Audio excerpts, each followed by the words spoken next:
Yep, okay. Okay. Good afternoon. In accordance with sections 45 and 53 of the Planning Act 1990 as amended, this meeting of the Committee of Adjustment of the City of Toronto is called to order. My name is Larry Clay and I'll be chairing today's session. Panel members today are Dylan Reed, Dino Lombardi, and Paul Gogan, and our Deputy Secretary Treasurer is Sabrina Salatino. We acknowledge that the land we are meeting on is traditional territory of many nations, including the Mississaugas of the Credit, the Anishinaabe, the Chippewa, the Haudenosaunee, and the Wendat peoples, and is now home to many diverse First Nations, Inuit, and Métis people. We also acknowledge that Toronto is covered by Treaty 13 with the Mississaugas of the Credit. Committee of Adjustment public hearings are now conducted in a hybrid in-person and virtual format. Some applicants and participants will make their submissions in person, and others will participate virtually by electronic means through WebEx. The meetings are also streamed on the Toronto City Planning YouTube channel, and anyone wishing to view the hearing may watch on YouTube. For those participating virtually, when your item is called, you'll be unmuted by the moderator. For both in-person and virtual participants, Committee of Adjustment staff will share presentations submitted in accordance with the written submission deadline. People attending in person today who want to receive a copy of the decision of the committee on an application must first fill out a decision request card, and those participating virtually need to submit a written request for a decision by email. If you do not agree with the decision of the committee, you may be able to appeal the decision to the Toronto Local Appeal Body or in some limited circumstances to the Ontario Land Tribunal. However, the provincial government amended the Planning Act and generally removed rights of third parties to appeal Committee of Adjustment decisions. Only the applicant, the Minister of Municipal Affairs and Housing, specified persons and public bodies are permitted to appeal decisions of the committee. Today, I'll call each item in the order listed on the agenda. Where an application is contested, the agent or applicant will proceed with their presentation. When an application is uncontested, the committee may not require a presentation. The committee may ask questions and/or take the matter into committee for a decision. Any presentation or other materials you wish to submit to the committee must have been emailed in advance of the hearing. Staff and committee members cannot accept new materials at the hearing. The applicant or agent will proceed first and make a presentation to the committee, and then individuals either in support or oppose the application will be invited to speak. Generally, we call on speakers in the hearing room first, and then those participating through WebEx. Each speaker, including the applicant, will be given a maximum of 5 minutes to address the committee, and I'll comment when you're reaching the 5-minute mark. When all speakers are finished, the applicant or agent has an opportunity to rebut those issues that were raised by the speakers. This will mark the end of discussion, and the application will be taken into committee for a decision. Madam, any declarations of interest for the afternoon session? See none. Are there any files to be closed for this afternoon? Good afternoon, Mr. Chair. See none? And deferral requests? See none. All right, we can proceed. We will start this afternoon with item number 17, which is 127 GLENLAKE Ave. This is an application to obtain consent to sever the property into 2 undersized residential lots through a stratified conveyance. The first and third levels of each dwelling are extended beyond the party walls on each side.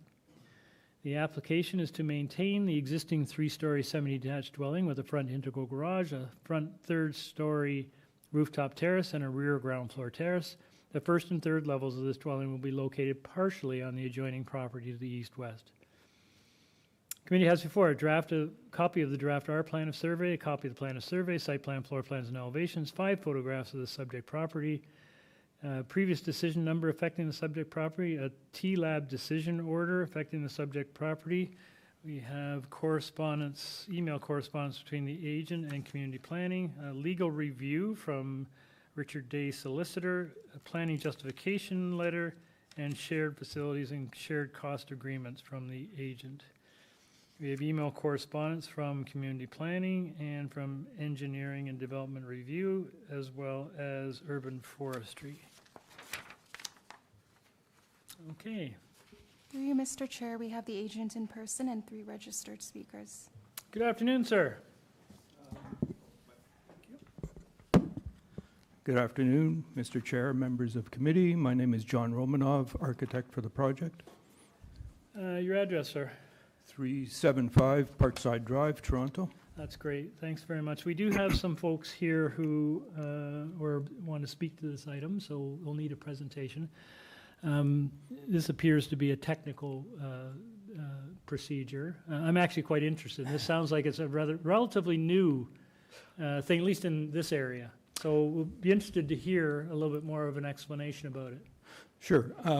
Basically, this type of application is, for all intents and purposes, in lieu of doing a 2-unit condominium project on the site.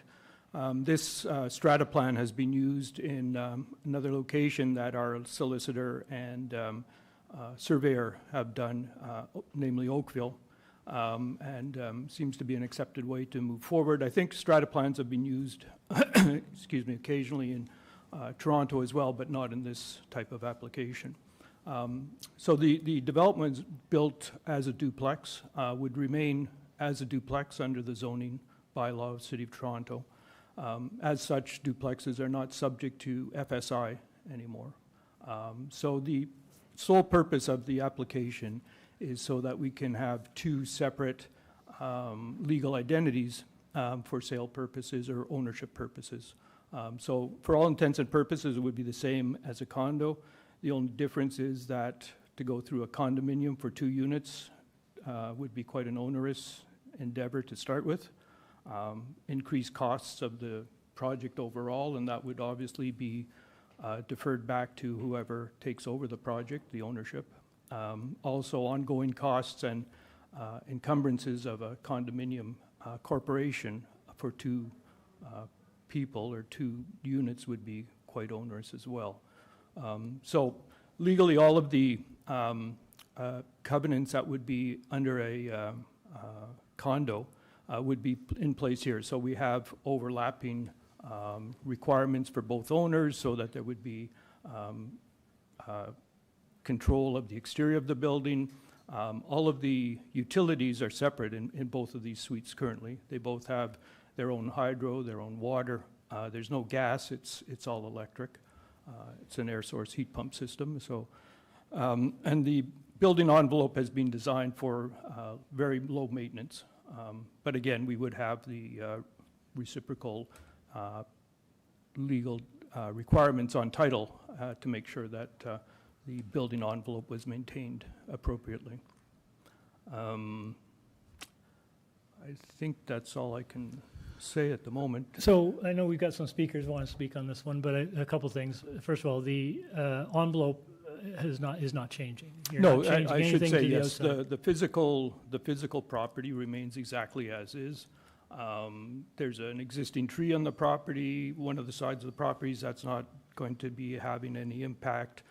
There's absolutely no physical, visual impacts to the property as such.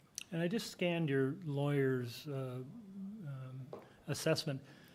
I'm just curious, is there a cap on how large of a building this would be applicable to? Or, I mean, is this a small building? I understand that, Yep. but could it be a larger building? It could be a larger building, is my understanding, but the main appropriateness of this type of application would be where each unit would have direct access from grade, Okay. and that they wouldn't have any sort of interior corridor system or some kind of overlapping access to units and so on, which would basically mandate some sort of a condominium. Right, okay. Because you have property in common with all of the units here. There is no, each unit has its own access, has its own garage, and as I say, its own utilities. So there's absolutely no overlapping common elements. Okay, that's great, thanks. We do have some folks who want to speak to this one, so is there anyone here speaking on this item? No, online? Thanks, sir.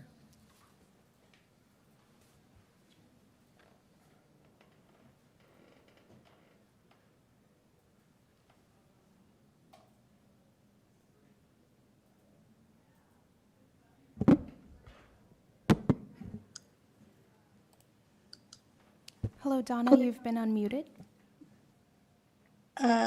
Okay. Hi, name and address, please, ma'am.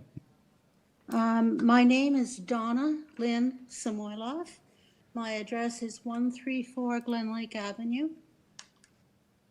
All right, you have 5 minutes. Okay.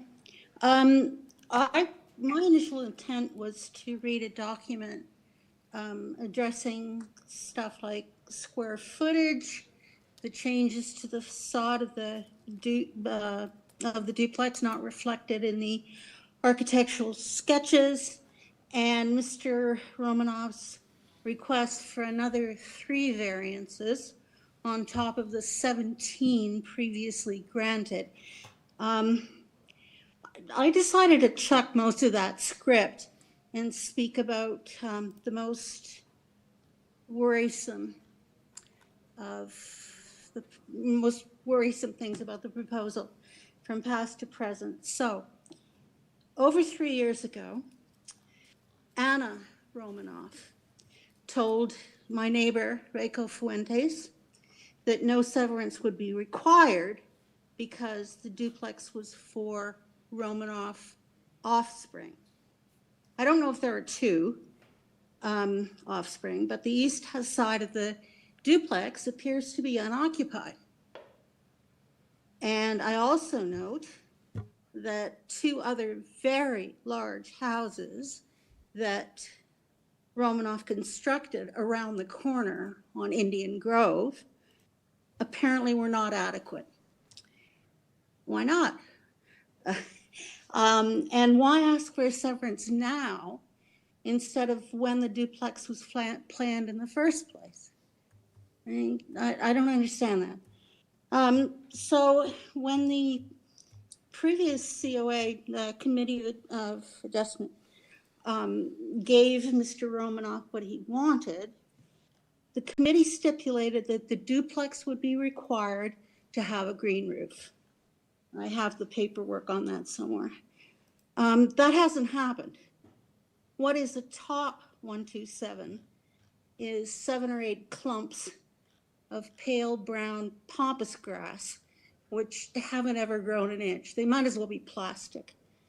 It's perplexing to me that Mr. Romanoff now seeks a severance of arguably the smallest lot in my neighborhood into 2. Also perplexing, and perhaps not even Mr. Romanoff's responsibility, is the placement of signage to alert passersby of the 3 elements of this public hearing. The signs went up on the property line between 127 GlenLake and 245 Indian Grove. The severance was granted there many years ago. Stanley Wu, the application technician for these 3 files, advised me to contact the city's municipal addressing department about this matter, but that department hasn't gotten back to me as of this morning. I think signage should have been erected where the line of severance was actually being asked for. And that's it for me. Okay, ma'am. The agent will clarify this, but what he's asking for is sort of like a vertical severance, not a severance dividing a property on the ground. So he'll explain that a little bit more when he comes back. And I guess what I just asked from you is what's the impact of this on you and your property? The impact. Yeah, is there a negative impact associated with what is being proposed today on you? The fact that the footprints of the 2 duplexes are the smallest possible and are going to get even smaller when if the severance is granted. That's an impact on my neighborhood. I've lived here since '81, so. All right, again, I think we'll get the agent to explain a little bit more clearly exactly what he's proposing, but I don't think it's what you're thinking it is. All right, thank you very much, ma'am. We have another speaker?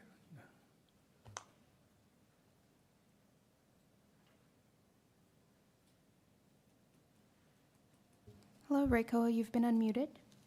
Thank you very much. My name is Reiko Fuentes. I live across the street from the property in question at 132 GlenLake Avenue. All right, ma'am, you have 5 minutes. Thank you. I have several concerns about the variances that are being discussed today, as well as others that do not appear to be part of our discussion. My understanding, based on the information that has been shared with us, is that the proposed variances will involve severing this property into 2 individual lots. Yes, they will overlap on 2 different floors, but the idea is that each can have a separate owner. One can be sold, as they talk about the lot size at the front of each of the buildings. The property at 127 GlenLake Avenue is in its entirety 196 square meters, which is barely the required minimum lot area. My neighbor Donna just mentioned it's one of the very smallest lots in the area, and again once was the coach house or the garage to the corner unit on Indian Grove. When the current structure was built, it required numerous variances in length, width, setback, depth, area of the structure as a portion of the area of the lot, proximity to the public laneway, to name but a few.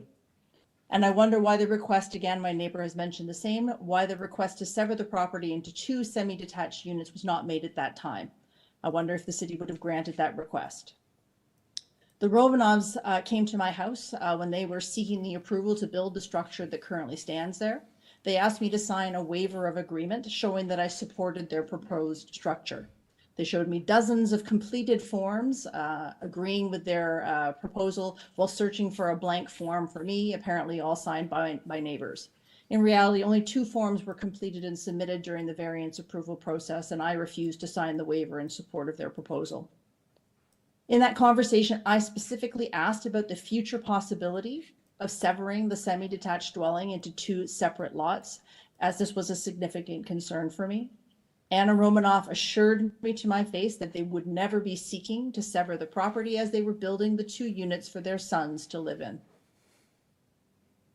Additionally, I wonder about variances related to Chapter 10.5.50.10 landscaping that do not appear to have been adhered to as the project was presented to the committee before. You've shown several times a very nice image of the proposed front of the unit with greenery both on the roof and on the lot in front of it. This was part of the original proposed design, the soft landscaping in front of the structure. Currently in the front of the unit, adjacent to the laneway, there is a driveway, pavers, and no soft landscaping apart from 3 small shrubs along the concrete wall. Photos of this are in your E1 photos file. Bylaw 1429-217 states that the landscaping requirements for a unit with frontage of less than 6 meters, which is what is being proposed, with a driveway, that 100% of the front yard not covered by a permitted driveway, which can have a maximum width of 2.6 meters, must be landscaped. And bylaw 1675-2013 states that at least 75% of the landscape requirements must be soft landscaping. As you can see from the center photo at the top, this is not the case. There are the 3 little shrubs on the far left-hand side. The duplex structure still provides increased residential density, and Alex Romanov, the owner of 127 GlenLake Avenue, can rent the adjacent unit, providing a more affordable housing option for a family that may not be in a position to purchase. It was disconcerting that so many variances were approved in the original construction of this dwelling. In a residential area, we have the bylaws in place to establish a standard of expectations for the homes in our community. A minimum setback from the sidewalk and laneway, a reasonable height when you consider sun shadows, a minimum requirement for soft landscaping and greenery, a minimum amount of yard space for the prospective future owners of a property. I am opposed to the severing of this property and appreciate the opportunity to speak today. Thank you, ma'am. Any questions of the speaker? No. Any further speakers? One last speaker in support, and I'll call them in. All right.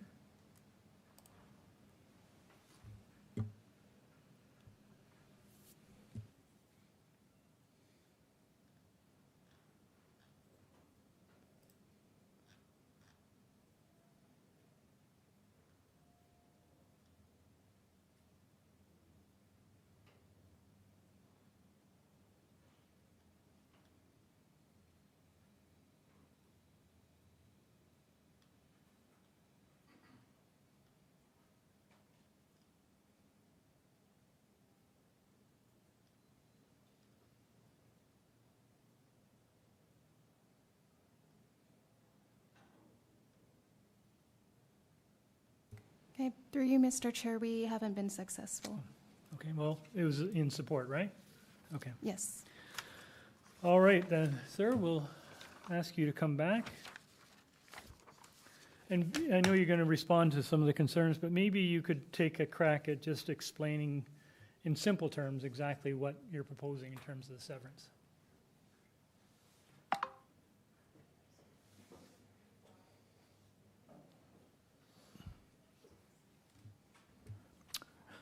Yeah, so the severance is not so that there could be two separate lots sold independently from what is developed already on the site. So the intent is not that we're trying to create two individual substandard lots that, you know, potentially in the future, this building could be demolished and then those two lots could be redeveloped in some other configuration. So the only way that those two lots could be developed is with a duplex, which is already what's on site, which again doesn't have an FSI contributing to its coverage in the current bylaws. If you wanted to do semis, which again is not really the characteristic of this building, the building overlaps each other, which creates a duplex condition under the zoning bylaw description. If you wanted to build two semis on the site, you would have to go for multiple variances because of FSI, setbacks, so on and so forth. So the sole purpose, again, is so that we can have two individual titled properties for sale or for ownership. The original intent, yes, was to have both my sons owning one of the buildings. And again, we originally thought that the only opportunity would be to do this as a condo. We did meet with our lawyer and with our surveyor, and they suggested that a strata plan, which again is something that is used in other municipalities in Ontario, would be a more effective way to do with you only having two units, both again individual access from grade, having no overlapping common facilities.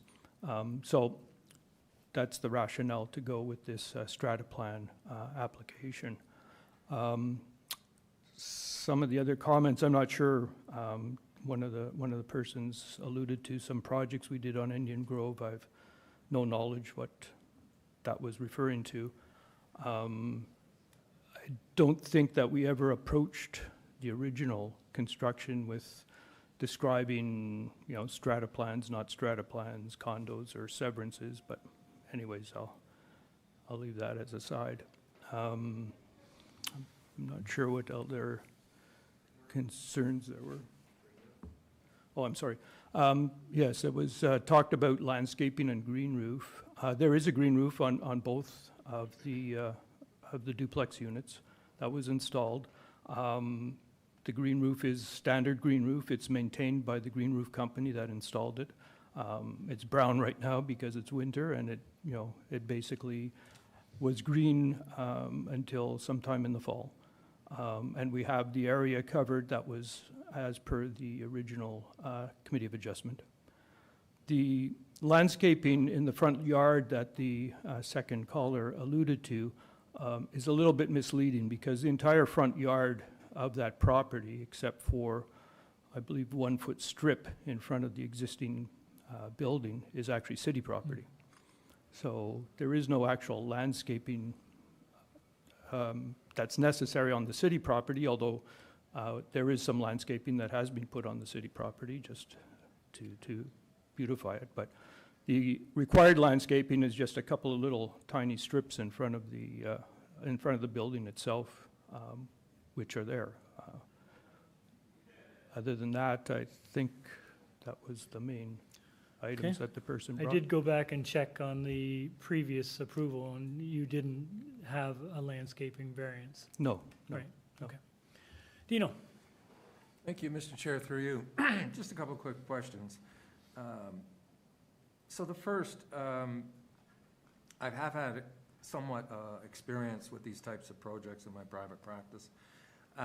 They are relatively new, but I can say that garden suites and laneway suites were also new in 2018-22. Having said that, can you just clarify, first of all, the sort of the maintenance reserve issue, which would be common in a condominium setting, where in this case you have two owners, and what is their responsibility in terms of common area roof, et cetera, et cetera? So yes, in a condominium, you would have a reserve fund that would be held by the condominium corporation. And the condominium corporation would be basically looking after all of the common elements, and particularly the exterior of the building.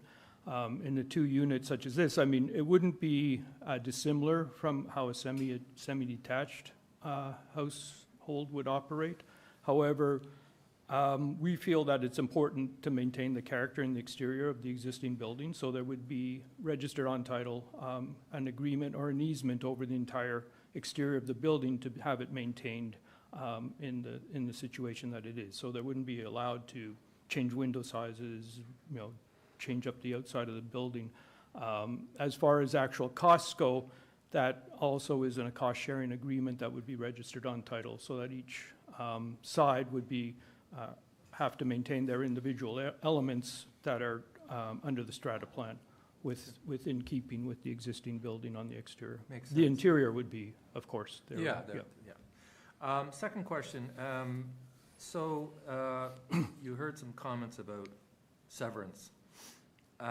Just to confirm, your June 8th, 2022 Committee of Adjustment approval, the variances that you requested, none of the variances required or included a request for variance in terms of reduction in lot area and lot frontage? No.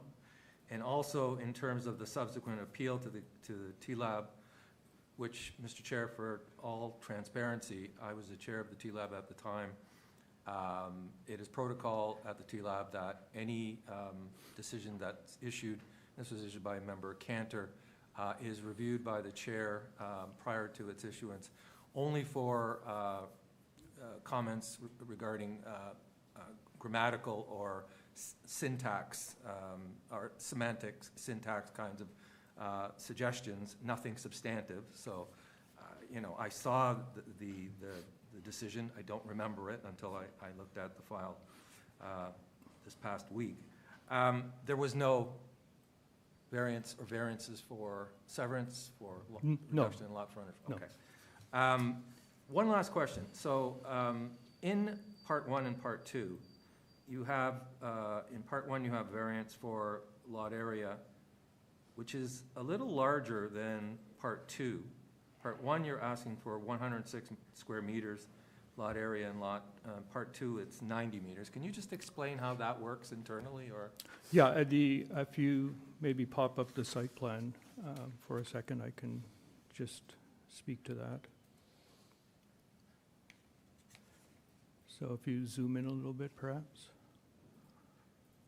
So there is a, to the west, on the left-hand side of the drawing, there is a 1.2 meter plus setback to the property line, whereas on the other side, it's much less of a setback to the laneway. The property line is right adjacent to the laneway on the east side.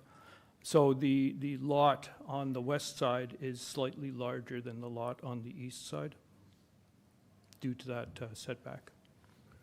Okay, thank you. Anyone else? Dylan?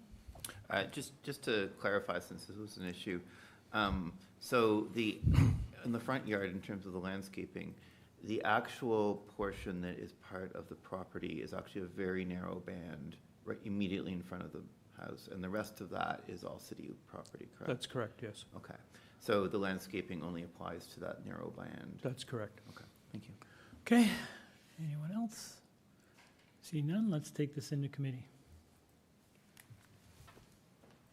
Dino? Yeah, again, this is a unique proposal.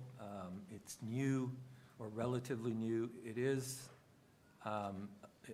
evident in some other municipalities in Ontario, pretty much in the GTA, Southern Ontario.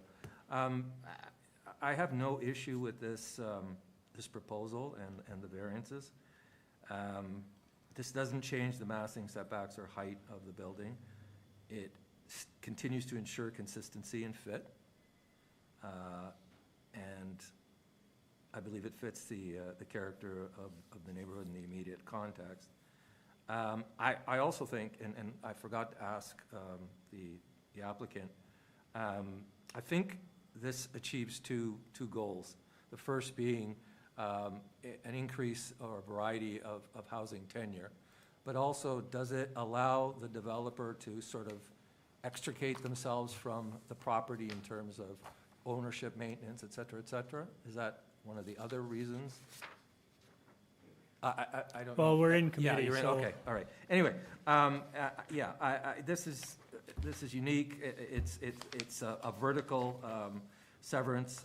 I don't see any issue with it. I'm prepared to support the application and the variance is being requested. Okay, why don't you turn that into a motion? Dino? Sure. Okay. So we'll do this, well, there are three applications, obviously. I'll put forward first the severance, consent to sever. There are no conditions with that. Then part 1 and part 2, I am prepared to move a motion approving both applications and the variances, the 3 variances in total being requested individually and cumulatively. They meet the 4 tests in the Planning Act, in my opinion, and I believe there are conditions of approval. Just the forestry. Yeah, just forestry, yeah. Both, yeah. Sorry, and through you, Mr. Chair, we will tie the standard conditions of consent Yes, to the decision, yeah, yes. absolutely, absolutely. Okay, motion by Mr. Lombardi to approve. I have a seconder. Mr. Gogan, all in favor? You have your approval, sir. Thank you. All right, we move on to item number 18. 119 DYNEVOR Road. This is an application to alter the existing rear one-story detached ancillary garage by constructing a one-story addition along the side wall and a complete second-story addition. This ancillary building will contain a 2-car garage on the first level and 1 garden suite on the second level. There'll be a total of 2 residential dwelling units on this lot. Note, the existing ancillary building encroaches beyond the rear lot line on the adjacent property known municipally as 2308 Dufferin Street. Committee has copy of the minutes of the January 28th hearing and a copy of the plan of survey, site plan, floor plans, and elevations. We have email correspondence from transportation and from urban forestry. Through you, Mr. Chair, we have the agent online and no registered speakers. All right, Mr. Binkowski.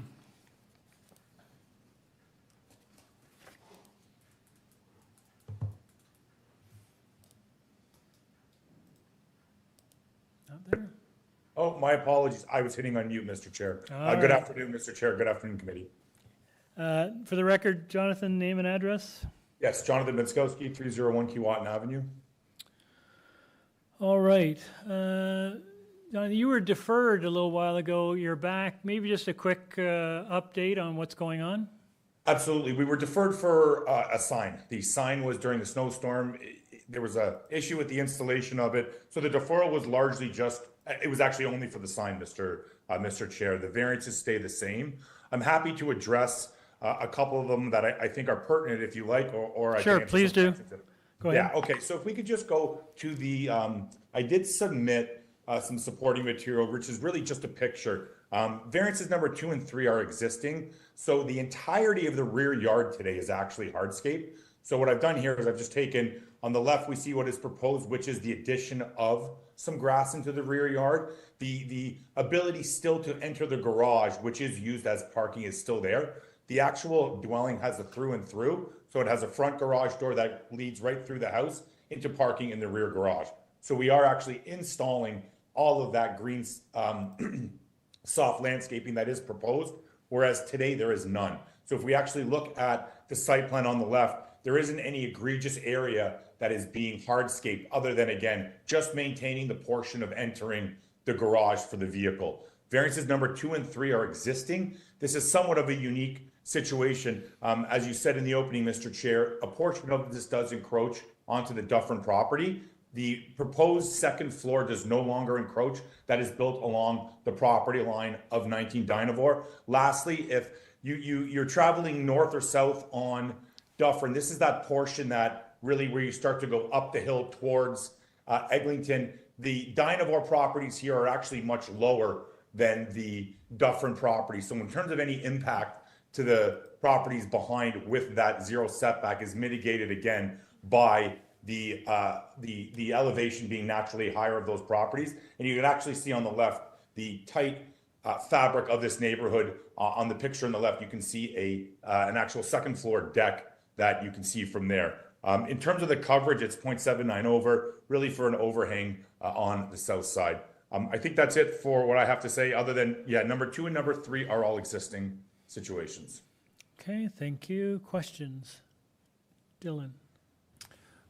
Yeah, you're asking for no bike parking, and I understand it's not a super cycling-friendly area. But if someone did want to use a bike, are there options for them on the property? Like other options that aren't like a formal bike parking location? Yes, you could, because there is an overhang on the one side. I'm happy to really remove that variance if you like. I don't think it's a big issue to put the bicycle parking in. Yeah, I mean, like I said, I understand that this isn't the most cycling friendly part of town, but if you remove that variance, I think that would certainly be helpful if you have an easy solution. Yeah, I'm happy to do that, Mr. Reed. Okay, great, thanks. So variance number 5 will be removed. All right, thank you. Dino?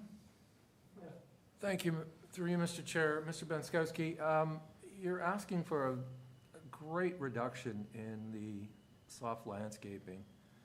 Can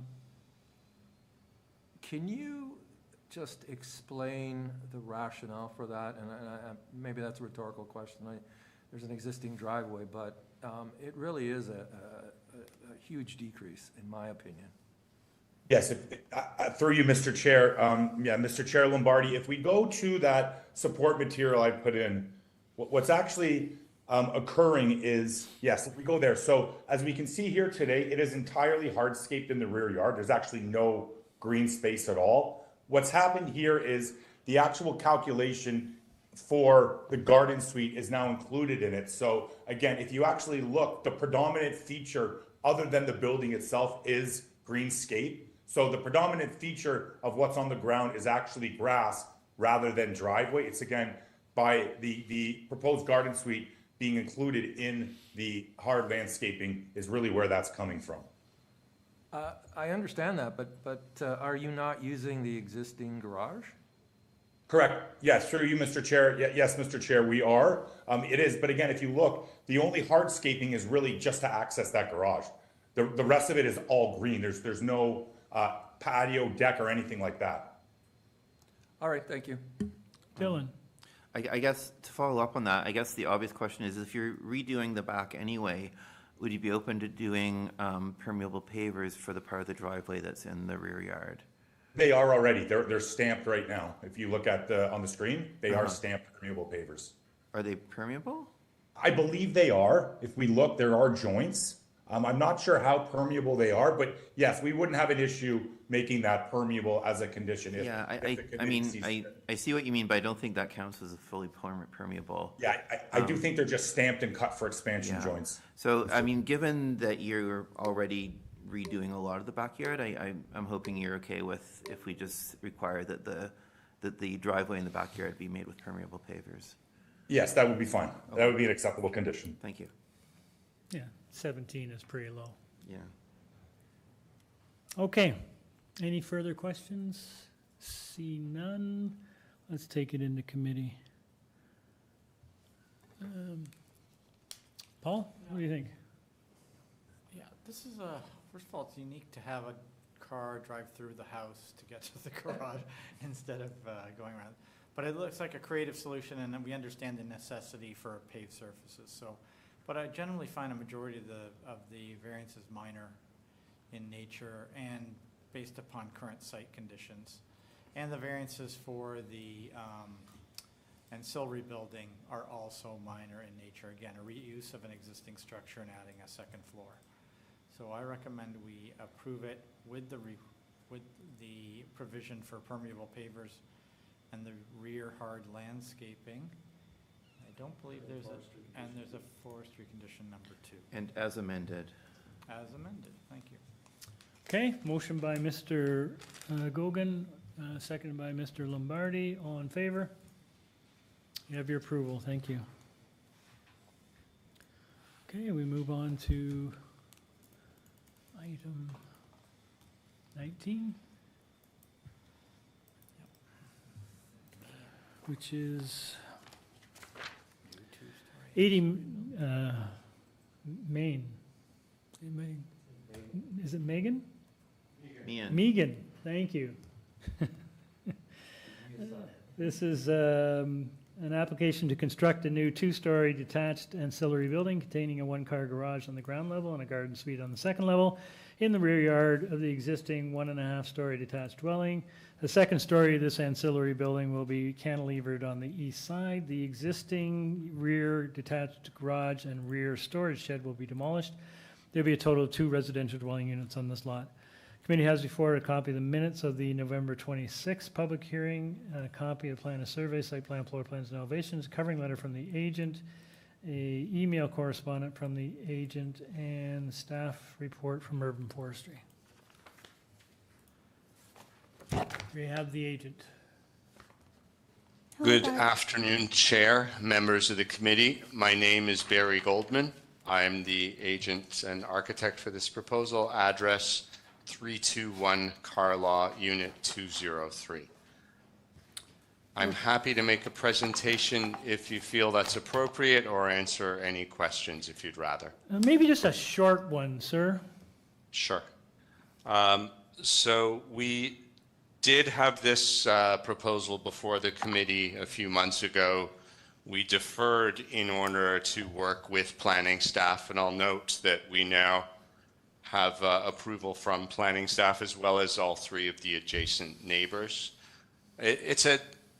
I'll give a super brief preamble. It's a unique situation. The existing house on the lot is more the kind of building you typically see as a rural cottage. It does not have a basement. We did take the time to just draw an as of right 2-story house. That's what that dotted line is indicating. So that dotted line around the existing house represents an as of right house that could be constructed without going before committee, just to indicate that while the garden suite's a little bigger than the existing dwelling, that dwelling is kind of an outlier. The intention is the family that are currently living in the little 1.5-story house without the basement are going to move into the garden suite, recover financially, and perhaps in 10 years or so, when the kids are ready to go to university, they may get around to constructing the house.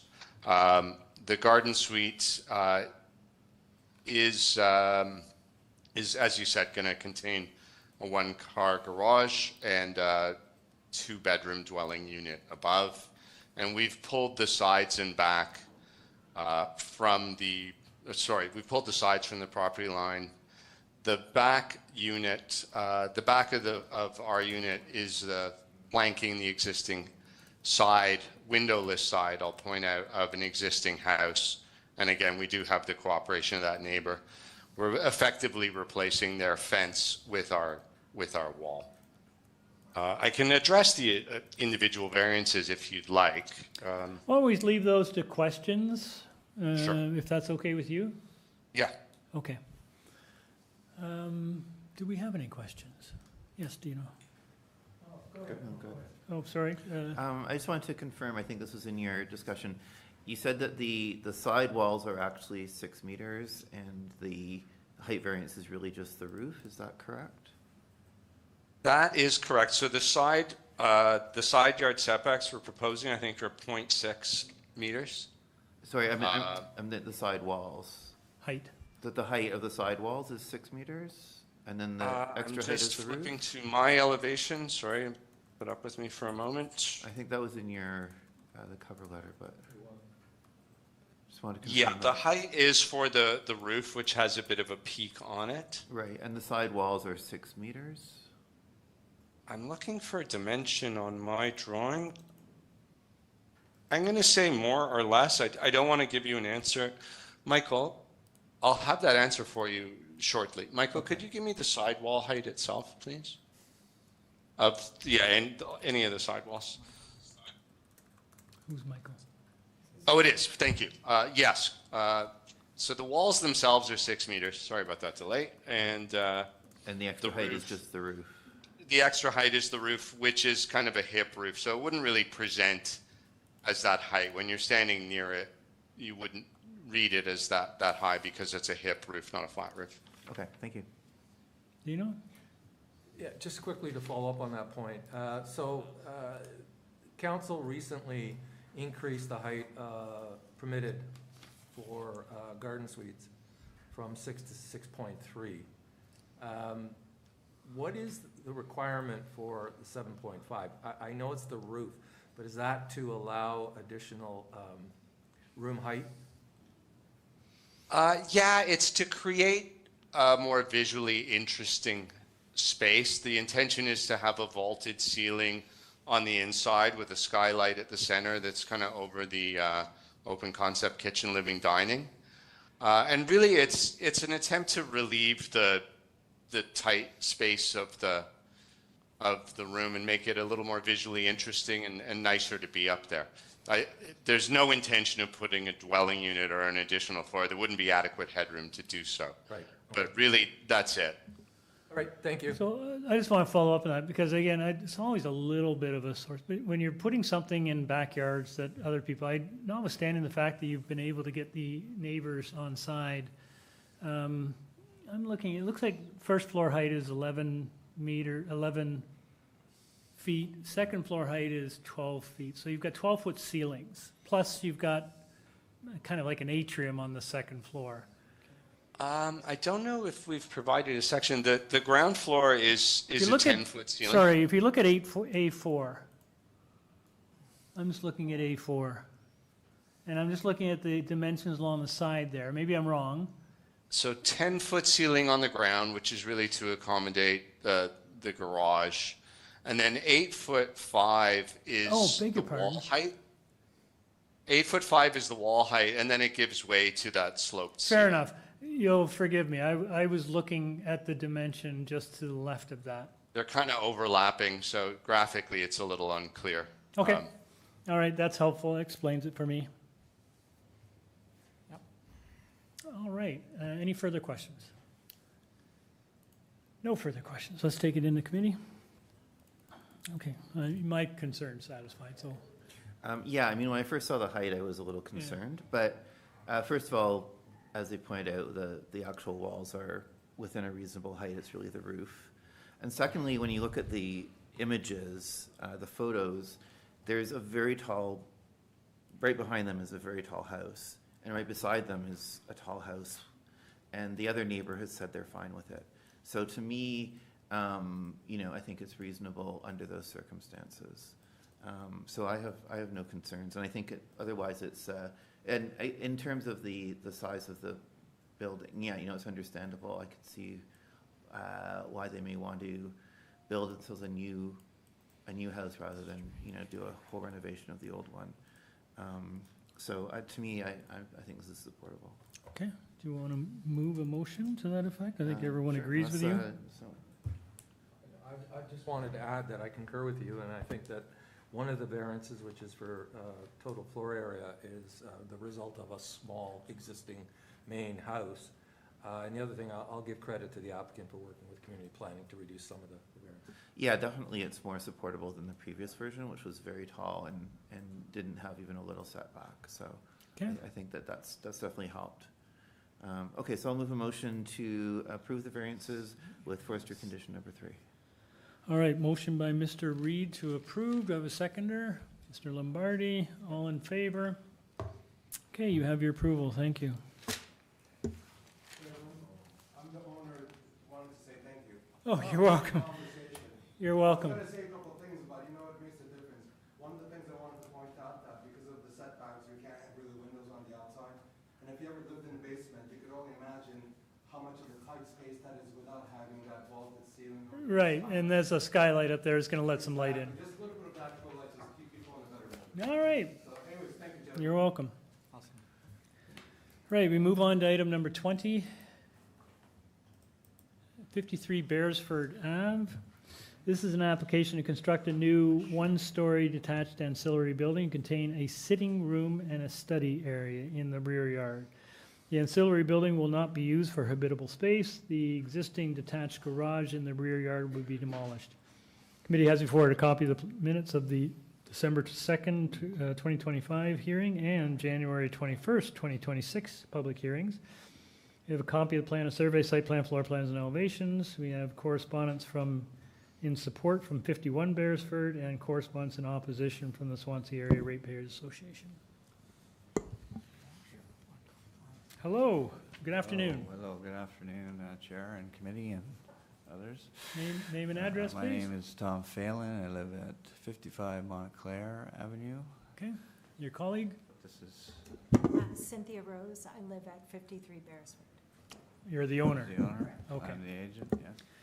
All right, so you've been here a couple times already. Maybe you could just, is Nick Singh online to speak to this item? He's online, okay. We do have someone here who wants to speak to this item, so I'll ask you two things. Just remind the panel, you've been here twice already. Deferred twice deferred. because we had a problem meeting the sign posting deadline. Right, okay, so it's a technical thing, okay. So it's notice, and we'll need a short presentation because someone wants to speak to this item. Okay. You want to get a little closer to the microphone there, sir? Sorry, I'm the agent, Tom Phelan, designer and agent. So we're removing the existing garage in the back of this property and propose to build this new ancillary building and provide a parking space in the backyard. There's a shared driveway now.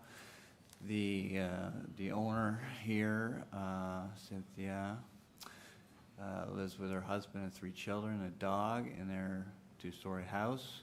It is kind of a modest-sized house existing. They would appreciate having some more space. The husband, Mark Hacking, works at home full-time. Cynthia works at home maybe a couple times a week. So they're kind of bursting at the seams, trying to accommodate everybody in this in their existing house. And so they would appreciate, having this extra space for either the kids to retreat or study or just an escape from the crowd and living in the house. So that's the gist of it. There's 2 variances. We're providing 37% soft landscaping in the rear yard, 50% is required. I have precedent for another decision where 37% soft landscaping was provided and it was approved. We have variances regarding the eave, I think at the rear of the building. We're getting close to the property line, but I think it's a minor variance. I think the building's, in keeping with the existing house. We're gonna finish it with board and batten. The existing house has a board and batten addition on the back of the house. We've got a nice little porch as part of this building. There is a provision for a washroom in it. Yeah, I think it's a nice extra space for the use of the family. So I think that's the gist of it. Okay, thank you, sir. We've got a speaker, so if we've got questions, maybe we'll hold until we hear from the Ratepayers Association.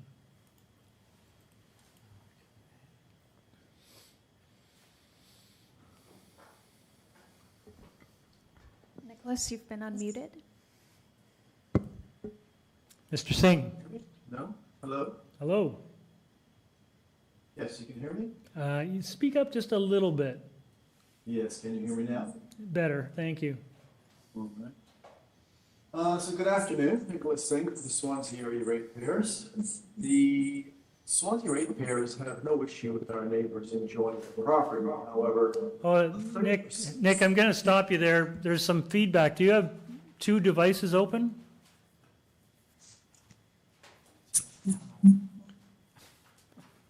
I'm going to switch devices. Okay.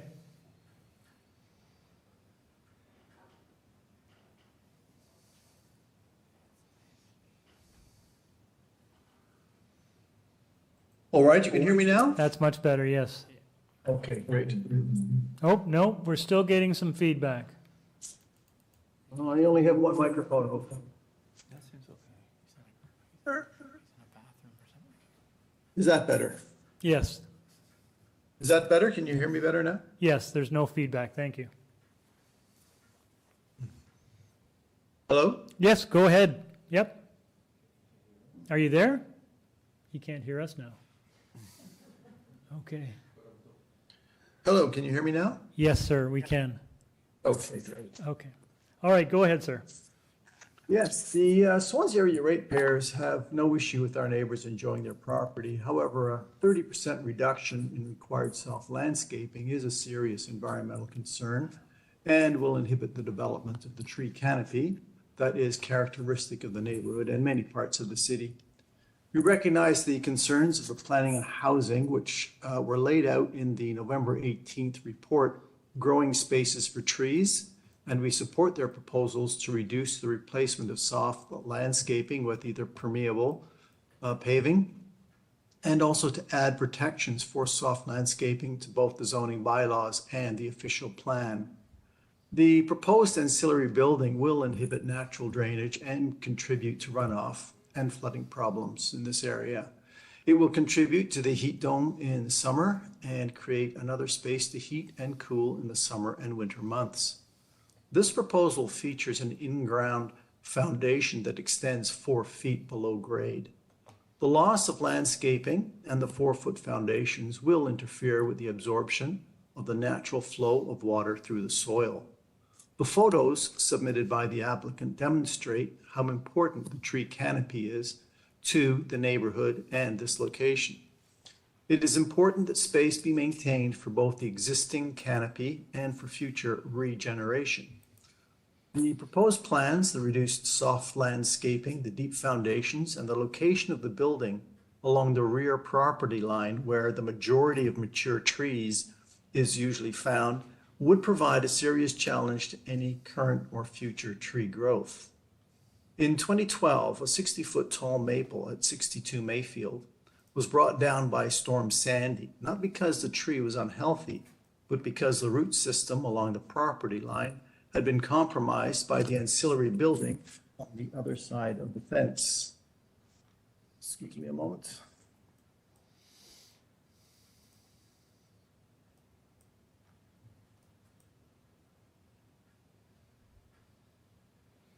Sorry about that.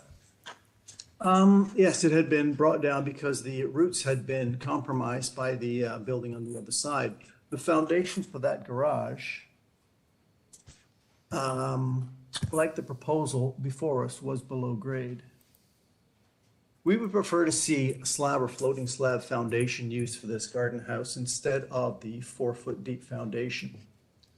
Regarding the setbacks, the bylaw governing rear yard setbacks and eaves is intended to provide a reasonable buffer between properties for a variety of reasons, including to contain runoff and provide for the installation of fences, to provide for painting and repair, and to afford a little neighborly separation. And we see no reason to set aside the purpose and intent of the bylaw. In addition, we do not see any evidence that these variances pass the 4 tests. So for the above reasons, we recommend that the variances in this application be refused. Thank you for your consideration. Thank you, sir. Any questions? No. Okay. All right, back to you, sir. Well, I understand the ratepayers' concerns. Sorry, I didn't catch his name. It was It's Nick? Mr. Singh. Mr. Singh? Mr. Singh, sorry, Mr. Singh. So I'm confused. You mentioned the figure 30% landscaping. I mean, we're providing 37% soft landscaping. We're required 50%, so we're 13% shy of what would be ideal. And there's no getting around that, really. I think we're open to changing the construction and eliminating the frost walls and making this a slab on grade if that alleviates some of the issues. The setbacks, I don't think we can move these walls in. We're trying to create something that's just a little larger than what the garage that was there before, you know, something a little larger than what was existing. And it's really, is it that significant a new building compared to what is there now, you know? So, like I say, I think we can make some consolation with the building of the foundation. We can put a slab on grade in there, thickened sod edges. That should probably work. We don't have to build a full foundation. We're going to put a slab on in this building anyway, so I think that's the best we can do. You know, Cynthia was open to putting a permeable drive in at some point if she can get the neighbor to agree, that sort of thing. That would help with drainage, I'm sure. Well, I noticed on your site plan, there's a note that says it will be permeable. I thought. The parking space parking pad, maybe? It's on your site plan, parking space to have permeable pavers for drainage. Exactly. So you're planning to have where the car parks, I guess, is gonna be permeable. Right. Okay. Yeah. So you're still planning to park a car back there. Is that not going to interfere with your neighbor getting to their garage, or? No, how's the parking pad going to work? It looks like it'll be on. It's parking off of the mutual drive, so it's close, but it's. Oh, I see. Okay, you've got it. It ends. Oh, I see. So it's going to be basically. just in front of the new building. Yeah.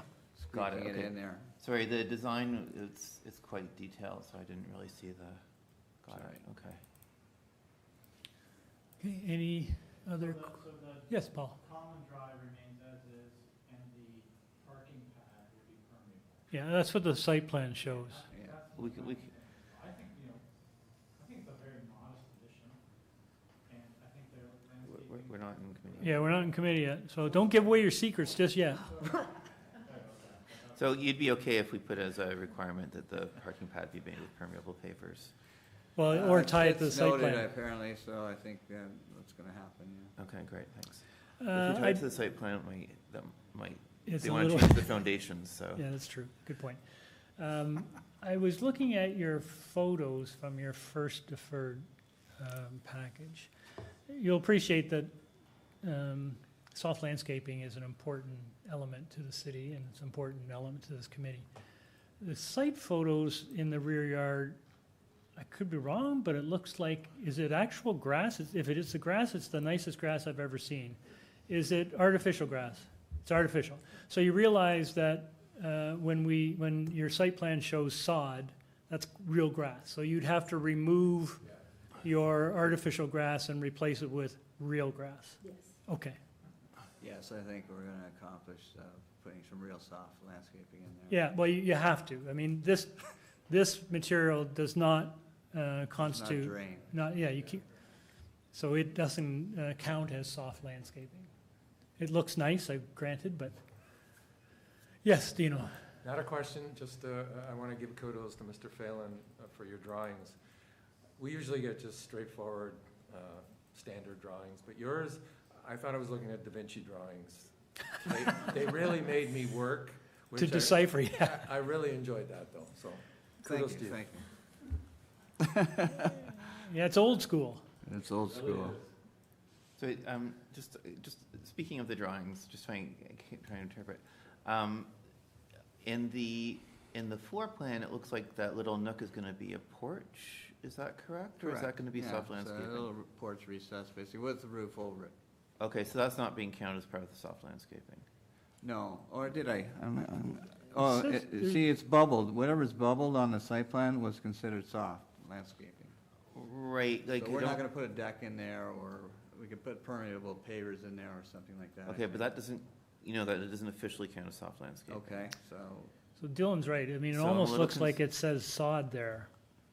I'm a little concerned that the one plans don't fit with the other plans and with It does say new sod with arrows, so. Right, so if that's sod, then it wouldn't be a covered porch. So if it's a covered porch, it does not qualify as being soft landscaping. So if that's been included in your calculations to come up with your percentage, then it doesn't really count towards your soft landscaping. So the variance would be wrong. Either that or you remove the roof of the porch, and then again, we're nitpicking here, but we're not really, because soft landscaping is really important. Yeah, I understand, and I can't recall, this was like last year, whether my calculations included that area or not, or what the city is in. I believe the city put this bubble around to clarify what was supposed to be considered soft landscaping. Right, If and you're that saying does if it's include- covered, it cannot be considered That's part correct. of the landscaping. And that includes both the parking pad and the porch. So I'm concerned that the soft landscaping variance isn't actually correct. By the way, soft landscaping definition has changed recently To become even more strict. through the iceberg. Yeah, so you can see that I mean, I hate to we're defer it again, struggling but- here a little bit because your variance talks about 37%, which is 32 square meters. And if you look at your plans, if Dylan's right, if that whole bubbled area is what is your 37%, then that's inaccurate. Do you see what I'm saying? Yeah, no, and I can't say exactly how It's hard those to see numbers what- were determined at this point, so I don't know. Can we defer this and then clarify it at another hearing? That or- might, I mean, I hate to do this, but Yeah. it might be the more appropriate thing to do, just because, I mean, if that whole bubble area constitutes your 37%, well, for starters, your parking pad has to be netted out of that. Then secondly, as Dylan points out, the cover over your covered roof there, that would have to be eliminated too, unless you don't have a cover there. So it sounds like if you're unsure, I mean, the problem is if we were to approve this, then it went to building and an inspector comes along, he or she's gonna look at this and say, that's not even close. Then you're back to us again, which makes it even harder. So it's your call, but I think you're probably better off, unless you can confirm it right here, you're better off. No, I don't have the calcs with me, or I can't measure, or Yeah, use these I mean, drawings, it may well be, but given the uncertainty and the fact that you've drawn a bubble around what you consider to be soft landscaping, you may be better off confirming what your actual numbers are. Yes, okay, so. And we'll get you, I mean, if that's a fairly quick thing, you could probably get back on fairly soon. Yeah, couple I'm not months. worried about that, but I can't recall who put the bubble on this site plan. whether it City was the doesn't city. usually do that. Okay, So that's unusual. That city would probably wouldn't, color city it wouldn't with mess up with something. your drawings. okay. This okay. is your drawing, or This is whoever my- did This this. is my bubbles. Those are your bubbles. All right. Um, So let's defer this and, Okay, yeah. and I'll clarify the areas and, I don't think it's as bad as if that lot's 22 feet wide. I'm just saying, I think you'll manage if you come back with an actual calculation of it, because 22 times 22 is 400 square feet, 450 square feet, and that's, anyway, I think you should come back. Well, again, if you net out the parking pad and the area underneath the roof of the entrance, then it gets pretty narrow. Yeah. So if that's not the case, then you might be golden, right? So, but I think it's best for you and for proceeding through the building permit process to make sure that you have an accurate variance. very accurate number, I agree, okay. Okay, Very good. so if there's no further questions, we'll go into So committee. just to clarify, Oh. you cannot include permeable No. Permanent pad pad, as a. we part do of that as a soft. committee. What we do, it's not technically part of soft landscaping, but we often put it in as a condition because those pavers allow the water to go through. And while it's technically not soft, it helps. It helps. I agree. Okay? Okay. All right, we're in Thank you very committee.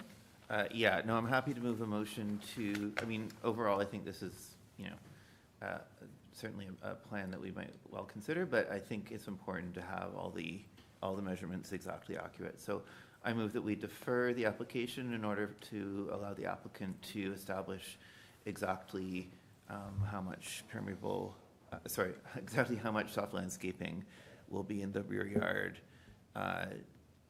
with, you know, not including the parking pad and any covered sections. And this was an examiner did this, or did you do a waiver? Examiner? Okay, they did probably just looked on the drawings, I'm sure. Yeah. Okay, thank you, sir. Seconded, okay, motion to defer by Mr. Reed, seconded by Mr. Lombardi. All in favor? You're deferred, sir. Good luck. Okay, we move on to item number 22. Is it 22? 21, yes, I thought I skipped one. I'm sorry. Oh, it's you. Sorry. Two-sided paper. Number 21 is 12 St. Hubert Ave. This is an application to construct a new two-story detached dwelling with an integral garage, a front porch, a rear ground floor deck, a rear basement walkout, and a widened driveway. The existing rear one-story detached garage will be demolished.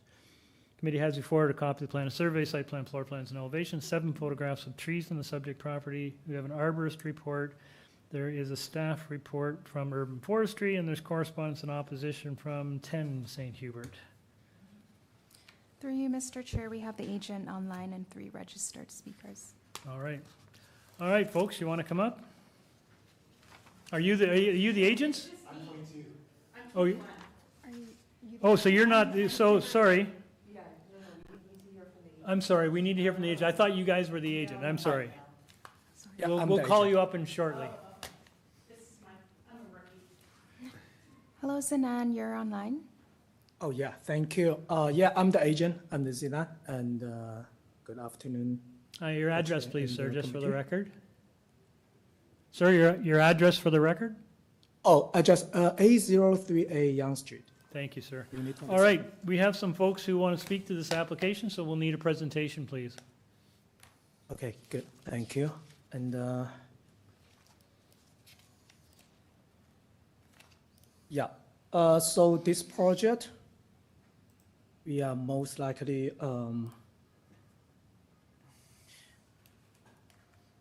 this project is the main design behind the variance is we move the garage from the backyard to the front.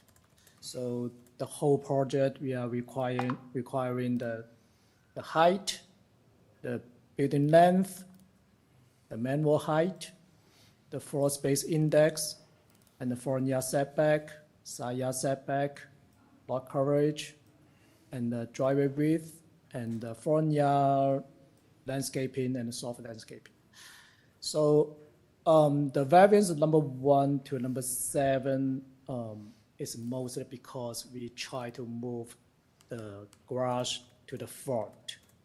So that making the whole design is making bigger and higher, and we need 1 feet more encroachment for the south. So the side yard setback for the south from the requirement 0.9 meter to now we are proposed to 0.61. And I just want to explain the front yard, the variance number 8, 9, 10, the driveway width and the front yard landscaping, because we have a city tree in front of the property.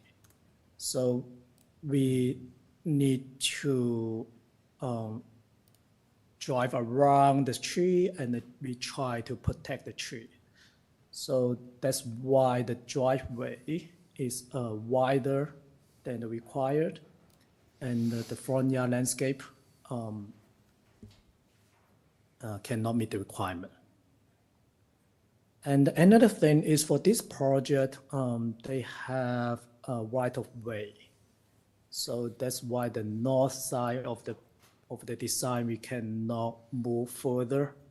So we keep the north side of the building main wall, and the only way we are going to make the size bigger is to move the south side of the wall. So that's also the reason that we need 1 foot more for the south side. And yeah, I think this project is quite straightforward and aligned with the neighborhood, because the whole neighborhood, they have the similar size of the design and the similar size of the similar design of the project. So I think my presentation the end, and I'm happy to hear the feedback. Thank you. Okay, thank you. Can I ask a Sure. clarification? Is there not a right-of-way on the south side as well? Because there's a driveway there.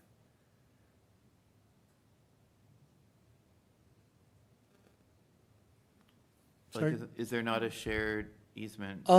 It's not shared easement. They have a portion of right of way to the north property.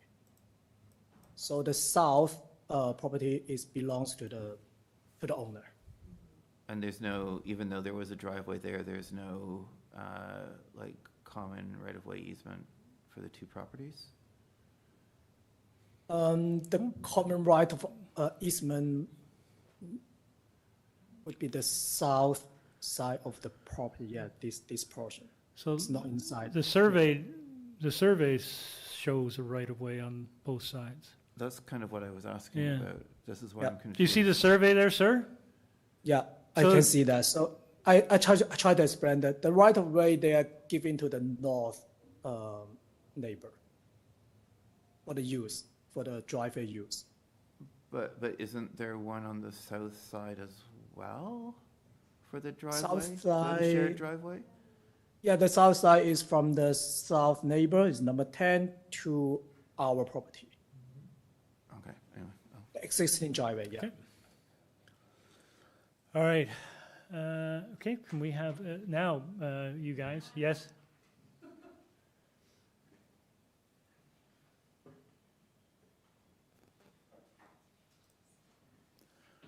Okay, name and address, please, ma'am. Kimberly Flaherty, 19 Cadorna Avenue. I'm just the back. We share backyards with Okay. this. You have 5 minutes. I didn't really. This is like I said. I'm a rookie. We've been in our house for almost 28 years, and we knew the time was coming because East York is full of bungalows, and they're tearing them down and then putting up 2 stories that I feel do not fit with East York. And I guess the gentleman that was speaking before said that it does fit with East York, but I disagree with this. My husband and I knew this was, like I said, inevitable, that we were going to get a new build behind us. Our concern is privacy. I am in a 2-story, but it was built in 1932, so the new 2 stories are much bigger. So it's the privacy that I am concerned about. And I guess I'm not trying to stop this build or don't have any problems with it, even though I'm sure aesthetically I will not like it. But what I'm asking for is, I guess, just listening to everyone else speaking here, is the softscaping or trees something that we can come to an agreement with the builder or the owner of the home? Because these are homes that are just being flipped. So they're purchasing the bungalows and flipping them, which is sad to me and the neighborhood. So I guess what I'm asking for is just, I guess, to work together with the builder to come to a solution how we can have privacy with landscaping, trees, and whatnot. That's, and also I was reading, they're making the front of the house, also the soft scaping, smaller. And a lot of the places in East York that are being built is just, cement or pavers, so it's losing its appeal. It's also not a very high tree canopy place where I am, and I feel that with people just, even if it's a small variance, it has an impact on the community. So that's all. Okay, thank you very much. Any questions, panel? Thank you very much for coming in. So can I ask you a question? What happens next? Since this is my first, I've come to, I know I still have 2 minutes, so if I've come and sort of said all my grievances, when do I hear back that? Today.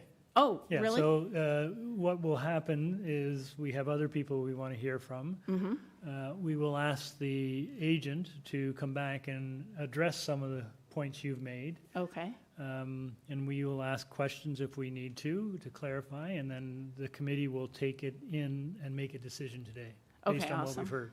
Okay, thank you. Thank you. You're welcome. All right, sir, are you speaking? I'm number 22. He's number 20. We're not. No. You're item number 22. Oh, it looked like you were talking. All right. Thank you. We have someone else speaking? Hello? Hello. This is Robert Martin. Your Can you hear address, me? please, sir. I beg your pardon? Address, please? You can hear me? Yes. Oh, okay. Okay. First of all, thanks. Sorry, sir, I didn't catch your address. Okay. All right. So, okay. It's Robert Martin, and I'm at number 10 St. Hubert Avenue. And I got a couple of concerns and I guess one question at the end. But the concern is, first of all, from just what the architect said, it's inaccurate to say that the south does not have a right of way. I have there's a strip of my property that runs on that area there. That it's almost like it's getting absorbed into their land and their plan, and that's not. There is a right of way on the south side. There is a right of way on the south side of their building, and it's approximately 4 feet. We'll say for this discussion, but you can look at the accuracy from the drawings. Okay, and it runs basically the 70 feet from the front, from the street line, back to basically the garage lines of the houses. So that's it. But here, and my concerns, in some ways, echo some of the concerns of the preceding caller. So that's the first thing I wanted to get. And while I'm on that area, I do have a concern there, is that by giving them the right on number 6 to decrease the setback, I guess that it's going to limit my ability to maintain my house up and down there on number 10. It's going to limit it in terms of painting, keeping it up, doing the eavesdrops. It's a bungalows, and also in terms of venting, I vent on that side, which may be some consideration. Vent my furnace and my dryers. Also, the hydro comes in on that side. So I'm very concerned about the limiting of the space between the buildings. And this business of right of way, because it is a driveway, originally, right now it is a driveway. And so there's a piece of my land there that's part of that driveway under the right of way, and you can see it from the lot line, the property lines are there. And so now that once they extend it over, there's no longer a driveway. They're demolishing the garage at the front. There's a garage. They're demolishing the garage at the rear. They're doing an integral garage at the front of the house. So there's no longer a need for that right away, as I see it. But because they're probably going to be doing doors in the site, they're going to have some sort of access. So in order for them to accommodate the footprint that they want on their property, they're going to use my property. This is a concern that I have. But I do have a concern that that when all is said and done, there is adequate place for doing maintenance on number 10, and they're going to have a concern on the other side as well, or they should. And also, as the proximity of the buildings become closer, I think there's a higher risk of, in the event of fire, spread from one to another. That's a concern that I have. And then, and those basically are concerns around item number 6 and the changing of the requirement to 0.661 as opposed to 0.9. And I have difficulties with that. But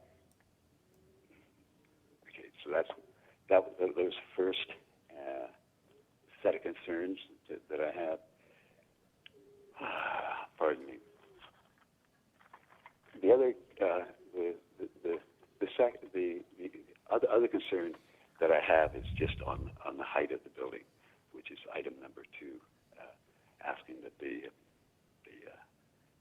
height of the building. And my concern there is that they're going for higher than the 7, and 7 only on the wall side, and it's increasingly cutting off the natural light coming into number 10 St. Hubert Avenue, particularly in the bedroom, even though it is a north side building. It's a light issue that I have in terms of some degrees of air circulation, but more quite often. Okay, sir. I'm just going to ask you to wrap up if you could.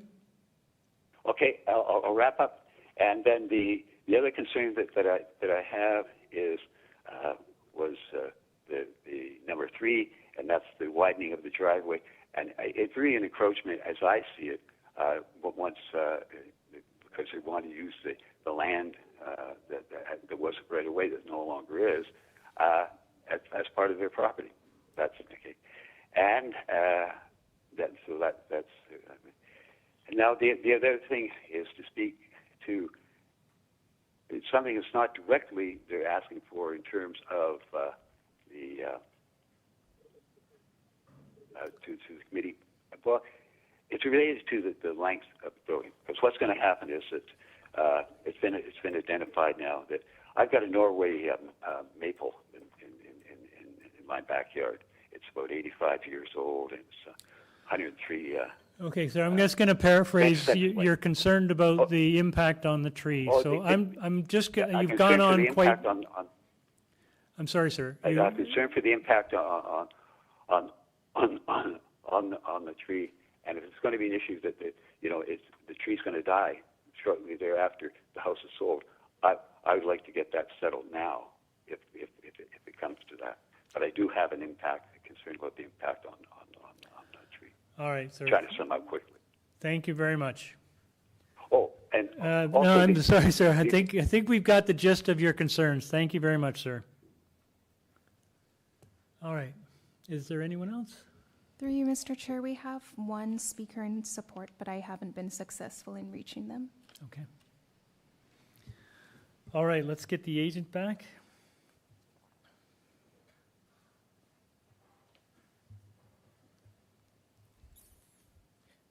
Hello, Zanan, you're unmuted. Yeah, thank you so much. And very thank you for the neighbors' feedback.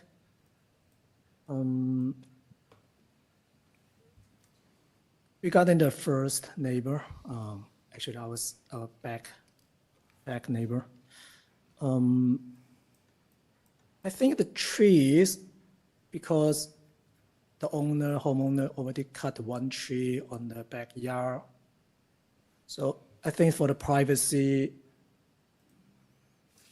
I hope we can convince them to make more trees to block into between the two properties to try to keep the privacy for both.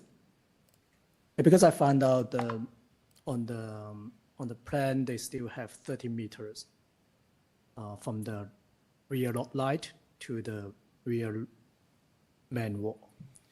So for the landscape design, I believe they can find a better solution and to collaborate with you. So yeah, that's my answer. And for the second neighbor, yeah, actually, Bob, yeah, we talked before, and we really understand your concern, and it is mainly because of the building height, and the right of way would be a little confusing of the right of way. But from the survey, I just, as a designer, from the survey, I can see that there's a south side of the property, they have right of way to the north side, and I also need the lawyer to check it out.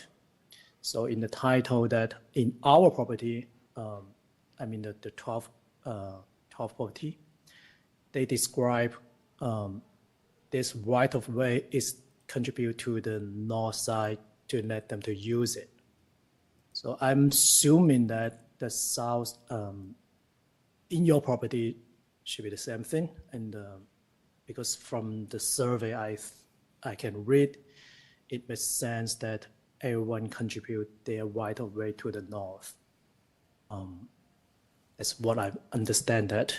And for the tree protection, because we also got the tree protection plan, and for the arborist, his feedback is the encroachment for the damage is less than 14% of the protection area. And then the protection area actually have 5.4 meter from the tree to the all the way north. So yeah, that's the feedback from the arborist. And so regarding the tree, and regarding the two buildings getting closer, the original one they have 2 feet, 4 feet to the property line, but the permitted side yard setback, it is 0.9 meter. So our variance is from 0.9 to 0.6 on 0.61. So we are just requesting 1 foot more to the south side. Yeah, so that's what I try to clarify. And if any question, we are open to discuss it. Thank you so much. I think we're a little bit confused about the right-of-way issue. On your site plan, it identifies an encroachment of 0.29 meters. So can you explain what the encroachment is? Oh, that 0.9 encroachment is we are regarding the side yard setback. No. I see the side yard setback you require. I see what you're asking for is 0.61. But on your, it says encroachment 0.29 meters. What does that mean? What does that mean? You're encroaching into the right of way? No. We are trying to show that there's over the side yard setback requirement. So we encroach the side yard setback. Oh, the difference between required. 0.61 and 0.9 is 0.29. Yeah. Okay. Absolutely. Thank you. All right. Thank you. So you're not encroaching into the right of way on the south side? No, from the survey, they are just right of way is from the, yeah, you can see the survey that the right of way is just only half of the driveway. Yeah, and, it does look that way. Yeah. Okay. Thank you. Dino. Thank you, through you, Mr. Chair, to the applicant or the agent. So on your site plan drawing, you're keeping the existing curb cut, right? for the driveway? Yeah, wait a minute. It says on Yeah. there, existing curb cut to remain, but below that, it says adjust the driveway boundary. Yeah, we need to drive the car all the way to the garage, so. And No, I understand that. So you're providing a 2.8 or 2.9 meter wide driveway, right? Right there. Yeah, exactly. Okay, so, and that includes the easement area, right? To the south? To the south, we just keep in the existing, yeah. Okay, so the car will come in and have to make a right and then a left into the driveway, into the garage. Is that correct? Yes, yes, yes. Okay, so you're not removing the curb cut, you're keeping the curb cut as is. You're adjusting the driveway boundary. How? Are you changing what currently exists? We are adding a portion of the driveway to in front of the garage and keeping the existing one. Okay, so that's, that note refers to something that's happening closer to the garage. Yeah, so you can see from the drawing that we have a proposed driveway. Yep. And the existing asphalt driveway. Okay, so that, okay. I just wanted to be clear on that. Okay, thank you. Thank you. Okay, any other questions? Okay, see none, let's take it into committee. Dylan? Yeah, so I think I understand, I see the right-of-way question now, I understand. It was just on the other side for this property's access. However, I still actually have a lot of problems with the encroachment to the side yard. There is a door there, so people will be going in and out, and they're only living 2 feet. So I think there's kind of an assumption that people are going to be, using that right of way. It's a reasonably wide lot. It's not like the previous case where it was a really narrow lot. This is a reasonably wide lot. There's lots of space to actually build the house without making that extra 1 foot encroachment. The porch area and that hallway is actually very wide. There's an entire powder room there. I don't think that it's necessary to build past the side yard setback that's required. So I don't think I can support this. Okay, thank you. Anyone else? Dino?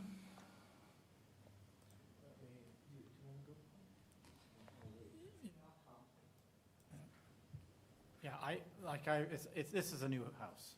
It's not a reno, right? So, and I always look at the same ones.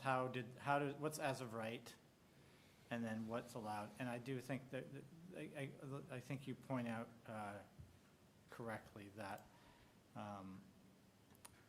Dylan, that if you're proposing access to the building in such a way, and it's compromised by a narrow kind of fulcrum or whatever access point, doesn't make sense to me either.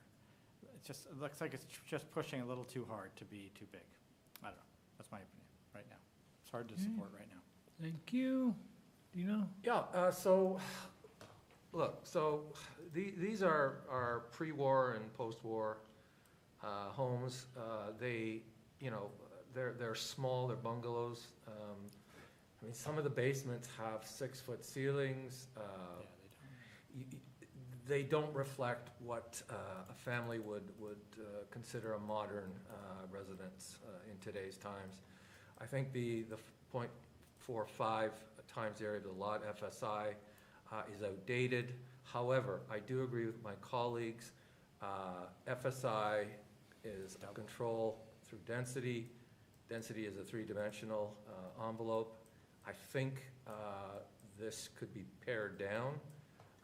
It may be a bit too much onto the property, and so I will look for a motion which I can support. Okay.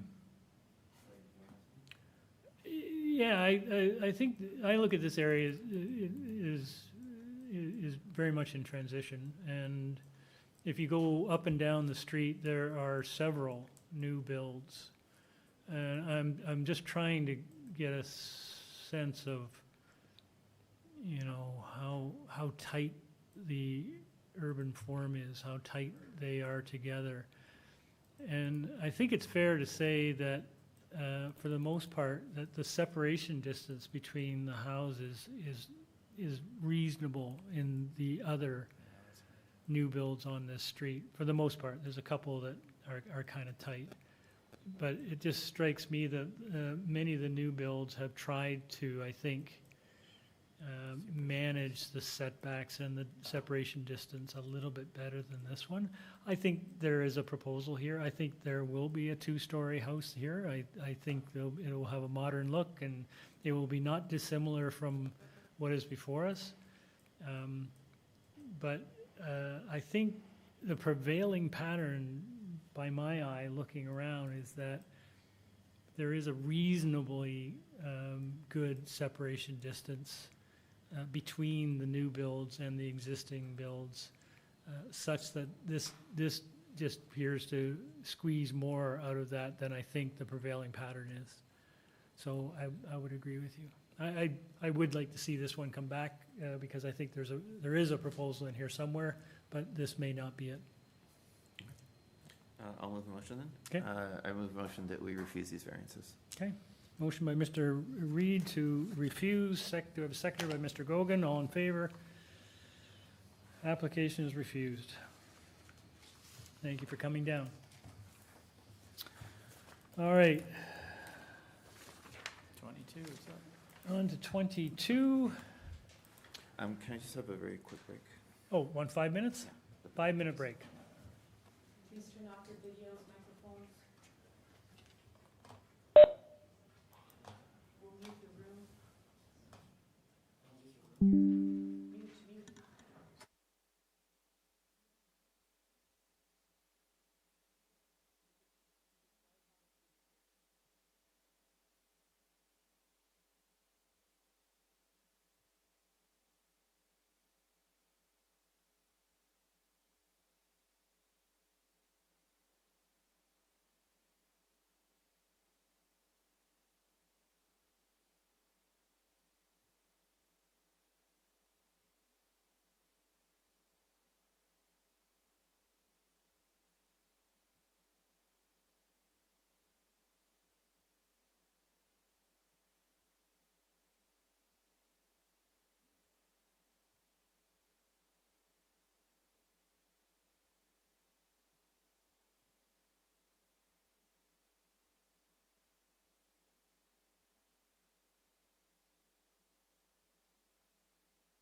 Okay, we good? All right, we continue with item number 22. 115 Brookside Avenue. This is an application to alter the existing one-story detached dwelling by constructing a complete second-story and third-story addition with a partially covered front porch of stairs and a rear ground floor with deck. Committee has before a copy of the plan of survey, site plan, floor plans, and elevations, 4 photographs of the subject property. We have email correspondence from Metrolinx and correspondence in opposition from 121 Brookside. Good afternoon, sir. Name and address, please. My name's Jonathan Root, and I'm the owner of 115 Brookside Avenue. Okay. Do we have anyone speaking on this one? No? Sir, this is, it's a big addition, but the variances are fairly minor. I'm not sure, does anyone need a presentation on this one? I don't think we need a presentation. Sure.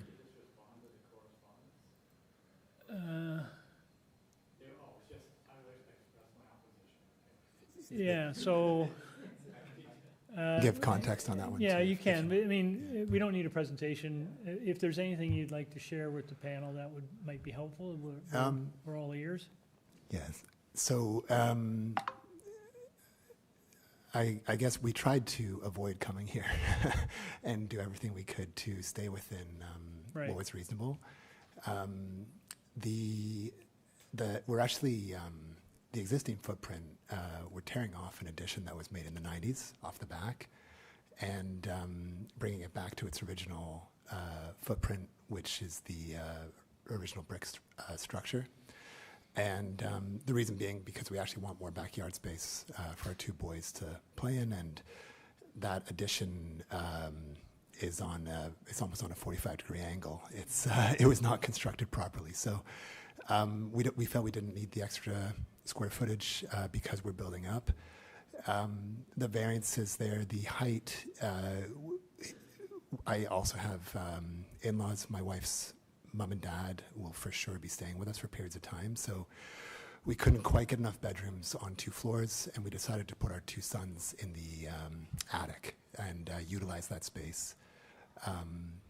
The front porch was another variance, and we decided to cut the porch off in half, basically, to expose the basement window. And we have a guest room in the basement as well that we just wanted to have natural light in. And I think there was mention of soft landscaping, which I am very much in support of. We'll actually be planting and creating, I think, more soft landscaping with the configuration that we have here by removing the back addition, which is 8 feet deep, and removing half the porch. We'll be planting shrubs and trees and trying to make it look as beautiful as we can. So. Okay. Thank you. Thank you. Any questions? We have no questions. It was a perfect presentation. Oh, that's great. Thank you. My first Thank you one, very so much. I appreciate that. Let's go into committee. I think it's an unusual peak. I didn't notice, but and then you look at your floor plans and you can see what you're doing, right? So you're putting a little storage off to the side? Storage / it might be like a play nook for the boys. Yeah, Yeah, okay. we're going to do something interesting with it. All right. Comments, Dino? We're in committee, right? Yep. Okay, yeah, listen, this is a redevelopment. It's an existing bungalow, 1.5 story. Well, I call it a 1.5 story bungalow. It's basically a bungalow with a dormer in the roof area. I think this is a modest, in my opinion, redevelopment of the property. This area is experiencing redevelopment and regeneration already, and this proposal would fit the neighborhood character. So I'm prepared to, I have no issues with this. I'm prepared to move a motion approving the application and the 3 variances, and I don't see any conditions, so it's a straightforward. Yep, no conditions. Okay, a motion by Mr. Lombardi to approve. I'll second, just with a note that, in fact, there's a lot of soft landscaping in the front compared to a lot of what we Yeah. see. It's just that the requirement is really high. Yeah, and the So- Municipal Boulevard has grass on it too, Yeah, right? exactly. So really, I think it's actually much better than most of the Yeah. proposals we see. Yep. No, I think it's a really good proposal. Okay, motion by Mr. Lombardi to approve, seconded by Mr. Reed. All in favor? You have your approval. Thank you for coming down. Thank you very much. Okay. Item number 23, which is 42 Waverley Road. This is an application to alter the existing two-story detached dwelling by constructing third-story dormers and converting the attic into habitable space. Committee has before it a copy of plan of survey, site plan, floor plans, and elevations, 3 photographs of the subject property, and a previous decision number affecting the property. Through you, Mr. Chair, we have the agent online and no registered speakers. Okay. Good afternoon, sir. Hello, Tomas, you've been unmuted. Yes, I thank you. Good afternoon, Mr. Chair, members. My name is Tomas Corral, and I am the agent for the subject property at 42 Waverley Road. All right, just hang on a sec, sir. This is a very minor application. I don't think we need a presentation, guys. Sir, we don't need a presentation today. We've read your application. We're familiar with the material. Is there anything you'd like to share with the panel before we take it in for a decision? No, I'm good, if you guys are. Okay. All right, we're in committee. Quite straightforward. Paul? I'll take it on. First of all, this is one of my favorite adaptive reuse strategies to find space in an existing building with really not even changing the roof height or anything. It's just really finding space. The request is minor. I recommend we approve this application. No conditions. Okay, motion by Mr. Gogan to approve, seconded by Mr. Lombardi. All in favor? You have your approval, sir. Thank you. Item 24. Sabrina, do we have 25? Through you, Mr. Chair, that was postponed, so we're on our last item. Great. All right, this is the last item for today. This is item 24, 225.5 Borden Street. This is an application to alter the existing 2.5-story townhouse dwelling by constructing a front covered porch with stairs. Committee has before it a copy of plan of survey, site plan, floor plans, and elevations, 5 photographs of the subject property, and a cover letter from the agent. We have staff report from Urban Forestry. Good afternoon. Hello, good afternoon. Name and address, please, ma'am. Hi, my name is Darcy Watson. I'm the architect and agent, and my address is 1390 Dufferin Street. All right, ma'am. Just hang on a sec. No one needs a presentation. Okay, ma'am. We don't need a presentation today. We've read the application. We're familiar with the material. We may have questions. Is there anything you'd like to share with the panel before we do that? No, as much as I'm excited about this project, I think it would be great for the neighborhood. I have nothing to add. I'm here for questions. All right. I think we have one. Dylan. This is just curiosity, really, but so there's a window well in the front. Are you now covering that up? We are actually, if you look at the plans, the proposed porch is cut out for that window well, so we're still allowing light down there. Oh, okay. Yeah. Thanks. I wasn't clear on that, so thanks a lot. Okay, any other questions? See none, let's take it into committee. Dylan, you want to take it? Sure, yeah, this is a really nice proposal. Nicely designed, really works to fit in with the neighborhood. It's, very modest as well, doesn't make any significant impact. So I think it totally fits with the intention of the bylaw, and the changes requested are really minor. So I move that we approve it with forestry condition number 1.